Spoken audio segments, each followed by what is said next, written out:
They mocked her dress, but none of them asked where it came from. At her friend Sophia's 10th birthday party, my Lily twirled, a vibrant kaleidoscope of fabric and hope amidst a sea of pastel party dresses and neatly ironed chinos. The sun, filtered through the sprawling branches of the oak tree in Sophia's enormous garden, caught the haphazardly sewn sequins, making them glitter like tiny, defiant stars. Her dress, a creation of pure Lily, was a testament to weeks of focused effort, of late nights hunched over my old sewing machine, its rhythmic hum a lullaby to her burgeoning creativity. Every stitch was indeed a little crooked, a tangible map of her learning process.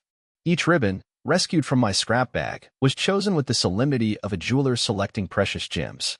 A pocket fashioned from a beloved, threadbare tea towel, embroidered with a wobbly daisy, sat jauntily on one hip.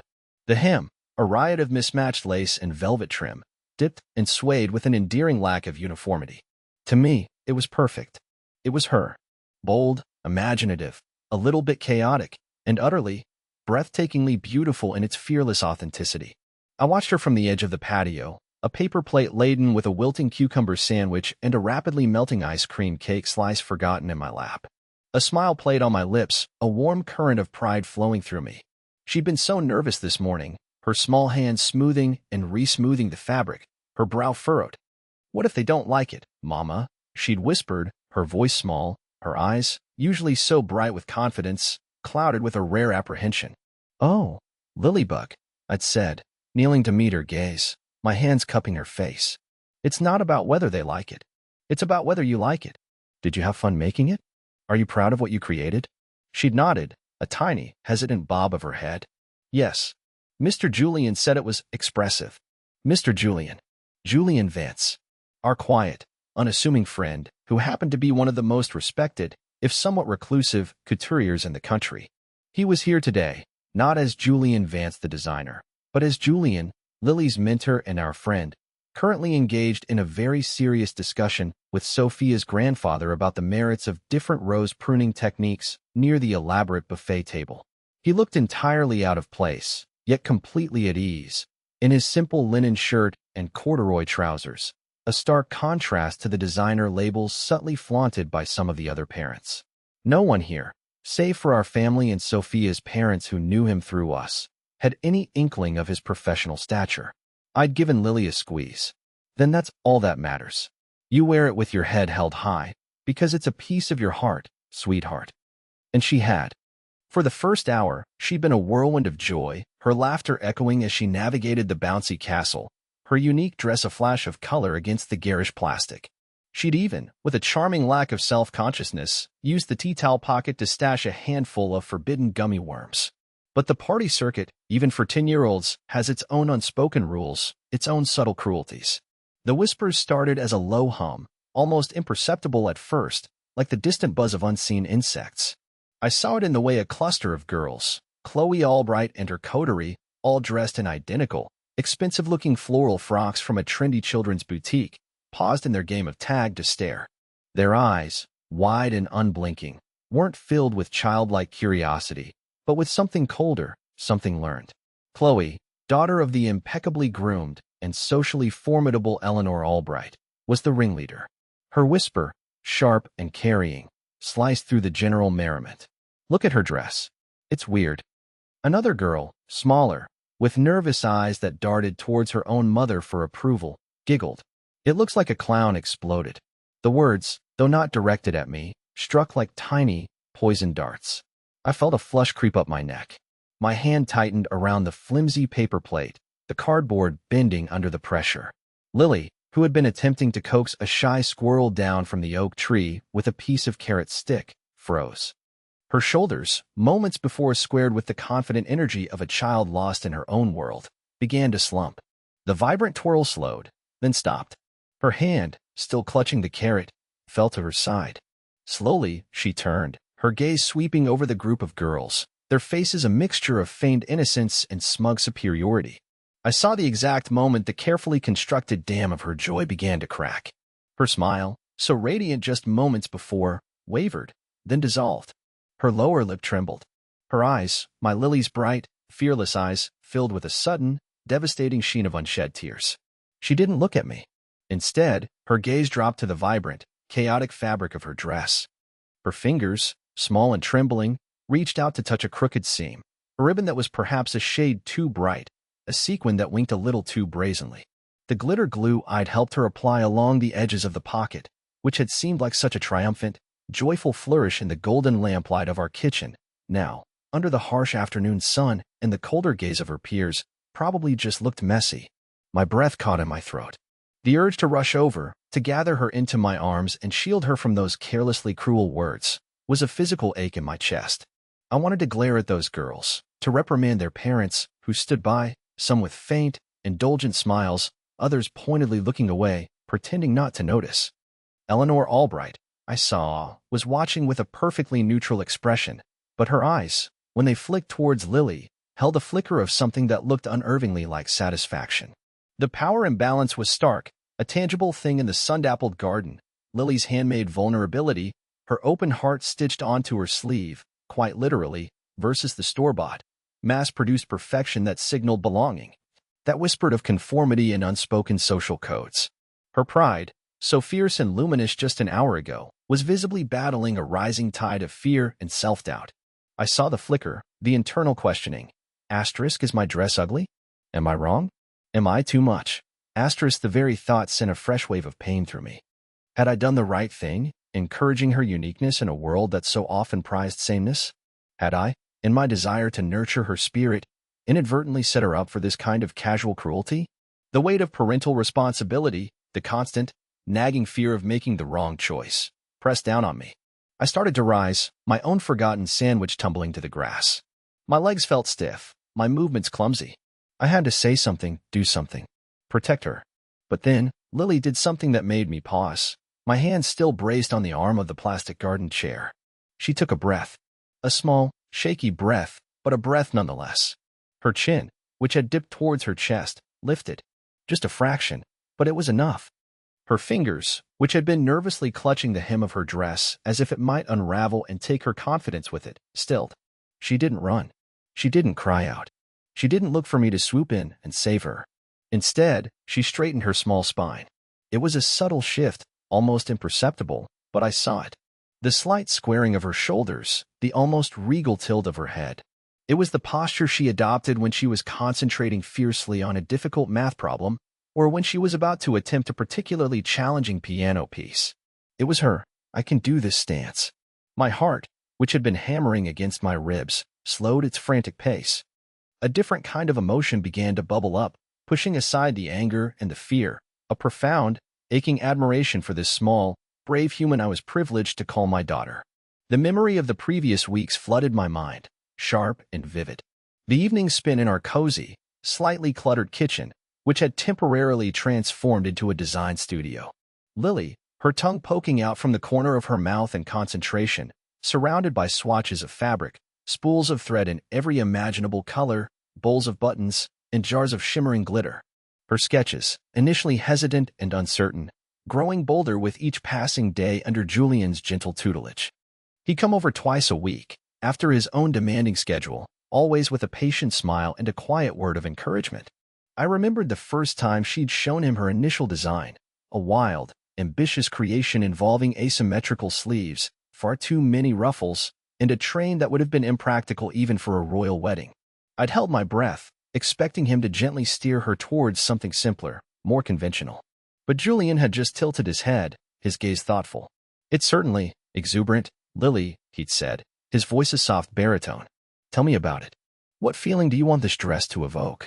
And Lily, usually a little shy around adults she didn't know well, had launched into an impassioned explanation. I want it to be like a secret garden, Mr. Julian, she'd exclaimed, her eyes shining, full of surprises and unexpected colors. And I want it to feel like dancing, even when I'm standing still. He hadn't laughed. He hadn't dismissed her childish vision. Instead, he'd nodded slowly. A dress that dances, he'd mused. I like that. A secret garden. That's a powerful concept, Lily. Now, let's think about how we can translate that feeling into fabric and form, shall we? How can we make the structure support the dream? The hours they'd spent together were a quiet symphony of creativity. The rhythmic snip-snip of scissors, the gentle hum of the sewing machine, Lily's foot, at first too hesitant on the pedal, gradually finding a steady rhythm, the soft murmur of their voices. Julian never took over.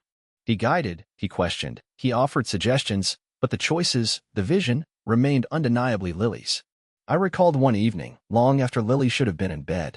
I tiptoed into the kitchen to find her still at the table, her small face illuminated by the warm glow of the overhead light, her brow furrowed in concentration as she painstakingly tried to attach a piece of bright blue rickrack along a curved seam. Her movements were clumsy, her stitches uneven. She let out a frustrated sigh, her shoulders slumping. "It's not right, Mr. Julian," she'd whispered, her voice thick with unshed tears. "It looks wobbly." Julian, who had been sketching quietly in a notebook, put down his pencil. He didn't rush to fix it for her. Instead, he gently took her hand. "Perfection is not the goal here, Lilybug," he'd said softly, using my own nickname for her, a small gesture of affection that had made my heart swell. "The goal is expression. See this little wobble?" He pointed to an uneven stitch. "This wobble tells a story. It says, Lily was here. Lily made this. Lily was learning. There's beauty in that story, don't you think?" He'd then shown her a trick with the needle, a way to anchor the trim more securely, his large, surprisingly deft hands guiding hers. Slowly, he'd murmured, "Breathe. Feel the fabric. Listen to what it wants to do." The glitter glue incident had been another memorable moment.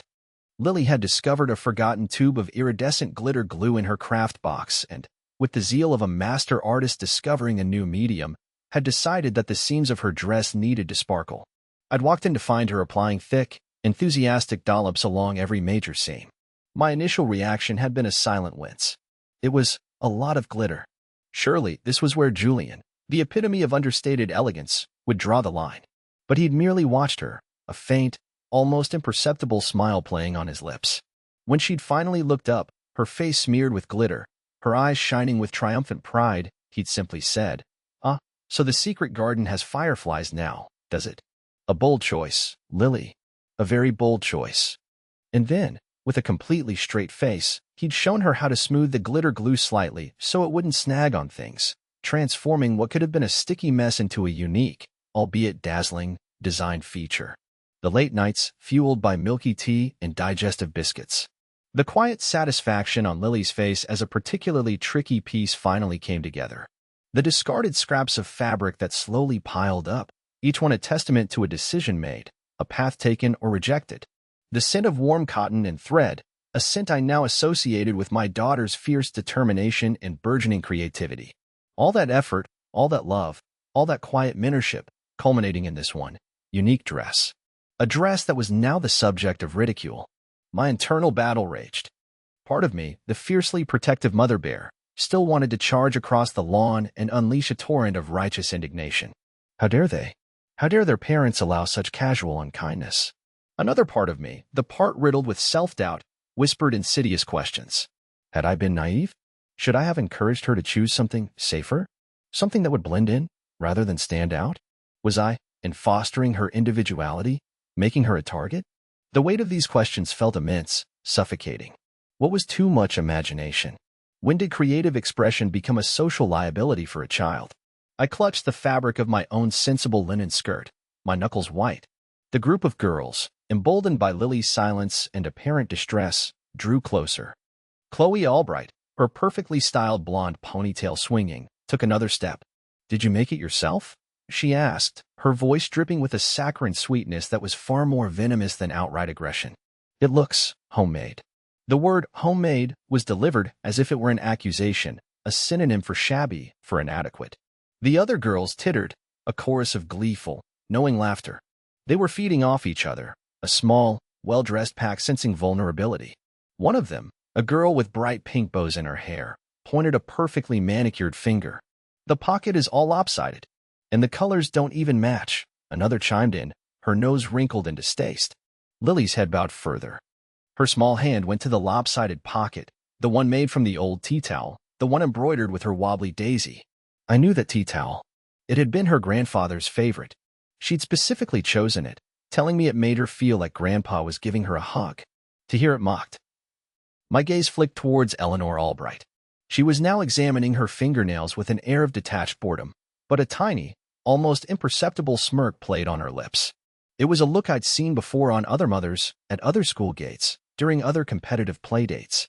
It was the look of quiet, Socially acceptable triumph, the kind that reveled in the subtle reinforcement of pecking orders, of in-groups and out-groups. It wasn't overt aggression. It was far more insidious, a slow, steady erosion of another's confidence, all done with perfectly manicured hands and polite smiles. It was manipulation grounded in the everyday, the believable, the terrifyingly normal. This wasn't just about a dress. It was about conformity, about the quiet pressure to adhere to unspoken social norms, about the fear of being different. It was about the power dynamics that played out even in a child's world, often mirroring the adult world with uncomfortable accuracy. I saw Lily's knuckles turn white as she gripped the fabric of her dress. For a terrible moment, I thought she was going to rip it, to tear away the offending creation in a fit of shame and frustration. My heart clenched. Don't let them break you, Lilybug. I prayed silently, fiercely. Asterisk, don't let them dim your light. Star. And then, as if she'd heard my silent plea, she did something that stunned us all. She let go of the dress. Her hands fell to her sides, not in defeat, but in a strange kind of calm. She lifted her head fully, her gaze no longer on her tormentors, but sweeping past them, across the manicured lawn, past the pastel-colored party balloons bobbing gently in the breeze, past the tables laden with picture-perfect cupcakes and artfully arranged fruit skewers. Her eyes, still shimmering but no longer filled with tears of distress, now held a different emotion. A spark. A flicker of the resolve I knew so well. It was the same look she'd had when she'd finally mastered riding her bicycle without training wheels, after countless tumbles and scraped knees. It was the look of someone who had been knocked down but was choosing, consciously choosing, to get back up. Her gaze scanned the crowd of adults, lingering for a moment on Sophia's mother, who was now looking vaguely uncomfortable, then on Sophia's father, who was frowning slightly. Then her eyes found mine. She gave me the smallest, almost imperceptible nod, a silent acknowledgement, a reassurance. And in that tiny gesture, I saw not just her quiet strength, but also a plea for me to trust her, to let her handle this. My own internal turmoil, the urge to intervene, to shield, to protect, began to subside, replaced by a burgeoning sense of awe. This was her moment, her battle. And she was choosing not to hide, not to retreat. She was choosing to stand her ground, in her gloriously imperfect, fantastically unique dress. Her gaze continued its sweep, and then it settled. It settled on the figure near the buffet table, the quiet man in the linen shirt, still deep in conversation about roses. Chloe Albright, misinterpreting Lily's silence as surrender, pressed her advantage. So? Did you?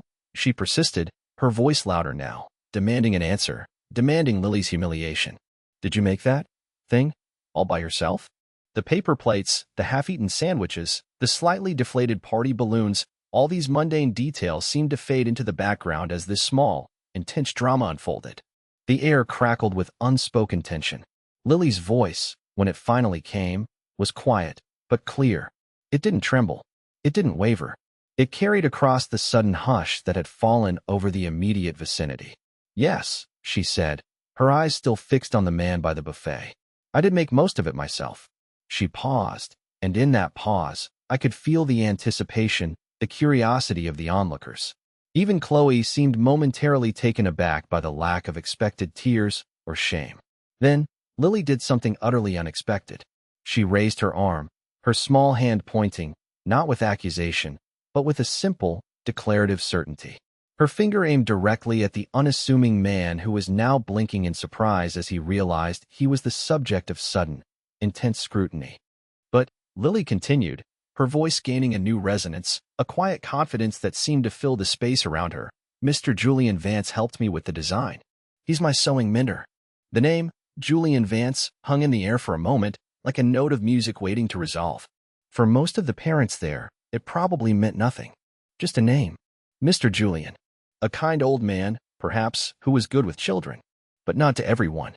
I saw Eleanor Albright's perfectly sculpted eyebrows shoot up. Her mouth, which had been curved in that subtle, knowing smirk, fell slightly open. Her eyes, usually so coolly assessing, widened in disbelief. She knew the name. Of course, she knew the name. Eleanor, with her subscriptions to every high-fashion magazine, her regular trips to London and Paris for a spot of shopping, her carefully cultivated air of sartorial sophistication. Julian Vance was a legend, a name whispered with reverence in the circles she aspired to fully inhabit. His designs were known for their exquisite craftsmanship, their innovative use of materials, their timeless elegance. His reclusiveness only added to his mystique. To be mentored by Julian Vance, it was unthinkable. A ripple went through the small group of adults who were close enough to have heard. A gasp from one woman, who clutched her pearls. A sudden, sharp intake of breath from another, who surreptitiously nudged her husband. The chatter around the garden didn't stop entirely, but a pocket of intense silence had formed around Lily and the Albright clique. Julian, realizing he was the center of attention, looked mildly bewildered. He glanced from Lily to me, then back to Lily, a questioning look in his kind eyes. Sophia's grandfather, interrupted mid-sentence about aphid infestations, looked equally perplexed. The laughter, the snickering, the whispers, they stopped. Abruptly, as if a switch had been thrown. The silence that followed was profound, almost deafening after the preceding undercurrent of mockery. Chloe Albright's smug expression faltered, replaced by a look of confusion, then dawning comprehension as she registered her mother's stunned reaction. The other girls in her posse looked uncertain, their earlier confidence evaporating like mist in the sun. They exchanged nervous glances, their eyes darting from Lily to Julian, then to Chloe's mother, seeking cues on how to react. In that single, suspended moment, the power dynamic in that corner of the sunny garden shifted, tilted, and then completely inverted. The room, or rather, the garden, saw not just a dress, a weird, homemade collection of mismatched fabrics and crooked stitches. They saw the story sewn into it. They saw the unseen hand of a master, the quiet dedication of a mentor, the fierce passion of a young creator. The glitter glue seams, once a point of ridicule, now seemed to shimmer with a different kind of light, the light of artistic audacity, of collaboration, of unexpected brilliance. Lily stood taller, the weight of the previous moments seeming to lift from her small shoulders. She wasn't defiant, not overly. There was no, "I told you so," in her stance. There was just a quiet dignity, a simple statement of fact that had resonated with unexpected force. She had reclaimed her narrative, not by defending her dress, but by sharing its origin, its pedigree, its soul. Eleanor Albright was the first to recover, though her composure was visibly shaken. Her face, moments before a mask of subtle disdain, was now flushed. She cleared her throat, a small, awkward sound. "Julian Vance," she repeated, her voice a little too high-pitched, a little too breathless. "The Julian Vance?" She looked towards him, her expression a strange mixture of awe, disbelief, and dawning horror at her daughter's, and by extension, her own, social misstep. Julian, ever unassuming, simply offered a polite, almost shy nod in her direction. He still looked a little uncomfortable with the sudden attention, but there was a warmth in his eyes as he looked at Lily, a quiet pride that spoke volumes. He didn't need to say a word. His presence, his identity, now revealed, was enough. The other parents, those who had recognized the name or were quickly piecing together the significance from Eleanor Albright's reaction, were murmuring amongst themselves. The whispers were different now. Not of mockery, but of astonishment, of intrigue. Eyes that had previously skimmed over Lily's dress with polite disinterest, or thinly veiled condescension, now studied it with a new intensity, searching for the telltale signs of genius, for the touch of the master. I watched, my own emotions a whirlwind. Relief, fierce and overwhelming, washed over me, so potent it left me feeling weak-kneed. Pride, so immense it felt like it might burst from my chest, brought tears to my eyes, not tears of sorrow this time, but tears of profound gratitude and love for my brave, resilient daughter. And a small, quiet satisfaction, I had to admit, at seeing Eleanor Albright so thoroughly discomposed. Lily, however, seemed unfazed by the sudden shift in the atmosphere. She hadn't pointed to Julian to shame her critics or to elevate herself. She had done it, I realized, to honor him, to share the joy of her creation, and perhaps, in her own innocent way, to legitimize the dress in terms they might understand, since its intrinsic value, its personal meaning, had clearly been lost on them. She turned back to Chloe, whose face was now a picture of confusion and embarrassment.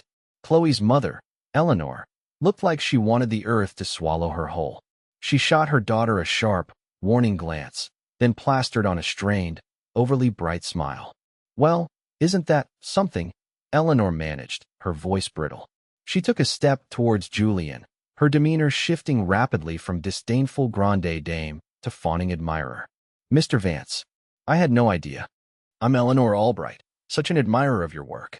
Your last collection was simply breathtaking." Julian, bless his unassuming heart, merely gave a polite, non-committal murmur. He wasn't one for flattery or social games. His focus, I could see, was still on Lily. It was Lily who led the reversal, not with anger or triumph, but with a simple, earnest desire to share. She looked at Chloe, not with malice, but with an open, almost inviting expression. Mr. Julian taught me how to do a special kind of stitch for the embroidery on the pocket, she said, her voice regaining its natural, childlike enthusiasm. She pointed to the wobbly daisy. See? It's called a chain stitch. He said it's very old, and it makes the line strong. And the glitter glue, well, that was my idea. A small, proud smile touched her lips. Chloe stared at the pocket as if seeing it for the first time. The lopsidedness, the wobbly daisy, the perhaps excessive glitter, it all looked different now, imbued with a significance it hadn't possessed moments before. She mumbled something incoherent, her eyes downcast. One of the other girls, the one with the pink bows who had pointed out the lopsided pocket, now edged closer, her earlier derision replaced by a hesitant curiosity. Chain stitch, she asked, her voice barely a whisper. Can you show me? Lily's face lit up. Oh, yes. It's a bit tricky at first, but once you get the hang of it, it's really fun. Mr. Julian says practice is the most important thing. He says even his best seamstresses still practice the basic stitches every day. The visual and social consequences were immediate and palpable. Several parents, who had been hovering on the periphery, now drew their own children a little closer, their expressions thoughtful, perhaps a little chastened. I saw one mother gently touch her daughter's arm, murmuring something I couldn't hear, her gaze fixed on Lily with a newfound respect. Sophia's mother, who had looked increasingly distressed by the earlier exchange, now approached with a warm smile. Lily, darling, your dress is absolutely wonderful, she said, her voice genuine. And how marvelous to have such a talented mentor. She shot a pointed, though still polite, look in Eleanor Albright's direction. Julian, meanwhile, had finally extricated himself from the rose discussion and made his way over to Lily. He placed a gentle hand on her shoulder, his expression one of quiet approval. He didn't say much, just a soft, well done, Lilybug, but the warmth in his voice, the pride in his eyes, was unmistakable.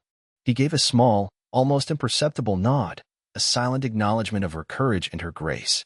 It was a gesture that spoke volumes, a quiet affirmation that resonated more powerfully than any grand pronouncement. The atmosphere of the party had subtly, irrevocably changed. The focus had shifted from the superficial gloss of store-bought perfection to the deeper, more resonant story of creation, mentorship, and the quiet courage of a child who dared to be different. The vibrant, chaotic beauty of Lily's dress, once a target for mockery, was now a subject of fascination, a symbol of unexpected artistry. Eleanor Albright, after a few more minutes of increasingly awkward attempts to engage Julian in conversation about his process, finally seemed to give up. She discreetly, but firmly, took Chloe by the hand and made her excuses, murmuring something about another engagement. Chloe, for her part, looked subdued, her earlier confidence completely deflated. As they walked away, I saw her cast a final, curious glance back at Lily, a flicker of something unreadable in her eyes, perhaps regret, perhaps a dawning understanding. The rest of the afternoon passed in a much more pleasant haze. Lily, her equilibrium fully restored, was soon surrounded by a small group of children, including the girl with the pink bows, eagerly explaining the different fabrics she'd used, the stories behind each patch and ribbon. She didn't boast about Julian's fame. She spoke of him simply as her kind teacher, the one who showed her how to make her ideas real. She even offered to show the pink-bowed girl, whose name was Emily, how to do a basic running stitch on a napkin later, if Emily's mother said it was okay. Emily's mother, looking on with a soft smile, readily agreed. I watched them, a quiet joy settling in my heart. Lily wasn't just sharing her dress, she was sharing her passion, her knowledge, her infectious enthusiasm for creating something with her own two hands. She was, in her own small way, planting seeds of curiosity and perhaps even inspiring others to look beyond the surface, to value the effort and the story behind the object. Later, as the party wound down, and the last of the balloons were being gathered, Julian found me sitting quietly on a bench, watching Lily help Sophia collect discarded paper plates. He sat beside me, a comfortable silence settling between us for a few moments. She handled that remarkably well, he said finally, his gaze soft as he watched Lily. She did, I agreed, my voice still thick with emotion. She always surprises me, that one. Thank you, Julian, for everything. not just for today, but for giving her that gift. The confidence to create, to be herself. He waved a dismissive hand, though his smile was warm. The gift was already there, my dear. I just helped her find the right tools to express it. She has a rare talent, you know. A true artist's eye, and a spirit to match. He paused, then added, his voice thoughtful, the world needs more spirits like Lily's. More people willing to stitch their hearts onto their sleeves, crooked seams and all. As we drove home, the setting sun casting long shadows, Lily was quiet, nestled beside me in the passenger seat, her precious dress carefully spread out to avoid creasing. She wasn't tired in the usual post-party, sugar-fueled way. It was a different kind of quiet, a thoughtful, contented silence. "Mama," she said softly, after a while. "Yes, Lilybug." Chloe looked sad when she left. I glanced at her. There was no triumph in her voice, only a quiet observation. "Yes, I think she might have been," I replied. "Sometimes, when people say unkind things, it's because they don't understand. Or maybe they feel a little unsure of themselves." Lily nodded slowly, absorbing this. "Maybe," she mused. "Maybe if she knew how much fun it was to make something, she wouldn't have said those things." She paused, then added, with a sudden spark of inspiration, "Maybe I could show her how to make a pocket sometime? A really easy one." My heart swelled. This was my Lily. Full of grace, full of forgiveness, full of an unwavering belief in the good of others, in the transformative power of creation. "Maybe you could, sweetheart," I said softly. "That's a very kind thought." That evening, after Lily was asleep, exhausted but happy, I carefully took her dress from where she'd laid it reverently on her chair. I held it in my hands, the eclectic mix of fabric soft against my skin. The crooked stitches, the vibrant, mismatched ribbons, the slightly lopsided pocket with its wobbly daisy, the glitter glue seams that shimmered faintly in the lamplight. Each element told a story, not just of its creation, but of the courage it had taken to wear it, to own it, in the face of ridicule.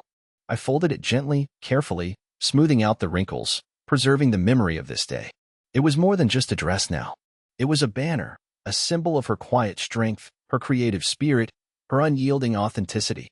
It was a testament to the power of a single, small voice daring to speak its truth, in the unexpected ways in which art, and the stories behind it, can change perceptions and perhaps even hearts. They mocked her dress, but now they ask how she made it. And in that question, I knew, lay a world of difference, a quiet victory not just for Lily, but for the beautifully imperfect, wonderfully unique creations that spring from the heart.